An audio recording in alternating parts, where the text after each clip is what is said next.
Entre as pautas discutidas nessas eleições está a política de preços da Petrobras. Os motoristas acompanham com entusiasmo a queda no preço da gasolina nas bombas. Depois do novo teto da taxa do ICMS, quase 40% dos brasileiros já sentiram a redução no preço dos combustíveis nos postos. Mas até quando vão seguir essas quedas? Vamos conversar agora, então, com a Luísa Leite, que é advogada especialista em direito tributário e diretora executiva da TexVision. Bom dia, Luísa. Seja muito bem-vinda ao Jornal da Manhã. Bom dia, Elisângela e Vitor. Até quando, né, essas quedas vão acontecer? Até quando aí o brasileiro pode ficar entusiasmado com os preços?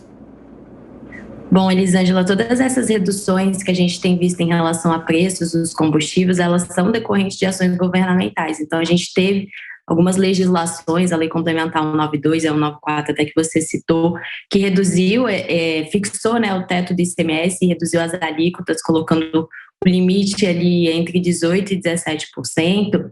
Só que vale ressaltar que, por mais que a gente tenha visto os impactos de imediato, essas legislações elas têm um prazo determinado. Então, a ideia é que esse limite e as isenções que a gente teve também dos impostos federais, como PIS e COFINS, em cima do diesel, GLP e querosene de aviação, eles valham até 31 de dezembro desse ano. Então, para 2023, é ainda incerto como que vai se comportar esses preços em relação aos combustíveis nas bombas, né? E a expectativa é que isso acabe se estabilizando até lá, e vai depender muito também de como que o preço do barril de petróleo se comporta também a nível mundial, visto que a Petrobras ela leva em conta também as cotações do mercado mundial no momento de definir os preços.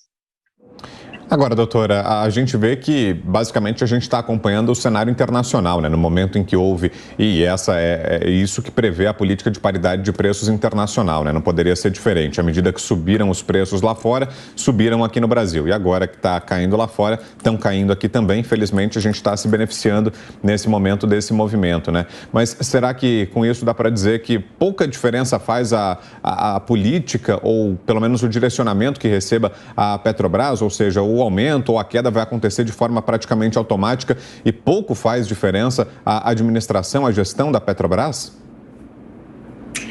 Exatamente. Hoje a gente tem um preço uma redução em quase 20%, né, do valor do petróleo a nível mundial.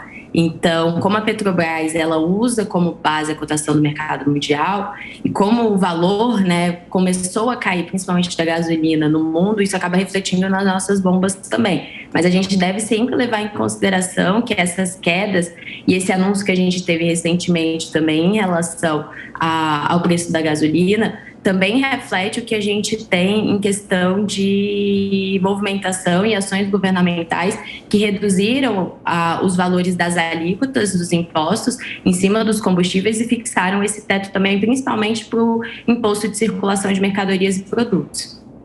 Marcelo, tem alguma pergunta? Da doutora, a sua opinião sobre redução de tributos, se é uma coisa sempre bem-vinda, sempre louvável, ou se poderia, de alguma maneira, ser prejudicial em algum aspecto. Eu digo isso porque... Eu digo isso porque muita gente sustenta que a redução de tributos pode, inclusive, levar a um aumento na arrecadação, né? Na medida em que traz um dinamismo maior para a economia.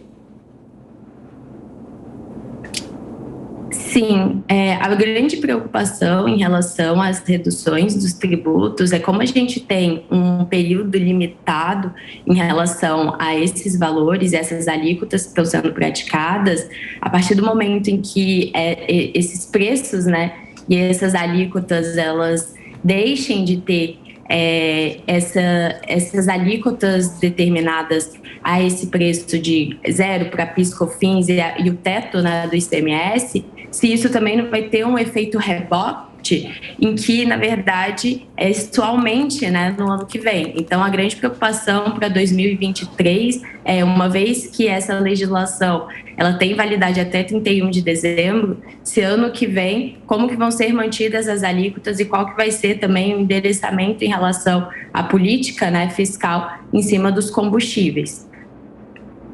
Agora, doutora, será que é possível que haja uma mudança na política de formação de preços da Petrobras? Qual seria o caminho para isso, caso o novo presidente, havendo uma mudança de governo, né? Se o presidente Bolsonaro for reeleito, muito possivelmente não haveria mudanças, né? O presidente tem falado muito em privatização da Petrobras. É dessa forma que o governo dele pretende combater o problema. Mas havendo a vitória de algum outro candidato que queira mudar a política de preços da Petrobras, acabar com esse sistema da paridade de preços internacional, como a gente mencionou aqui, qual seria o caminho para isso? É possível, é viável mudar?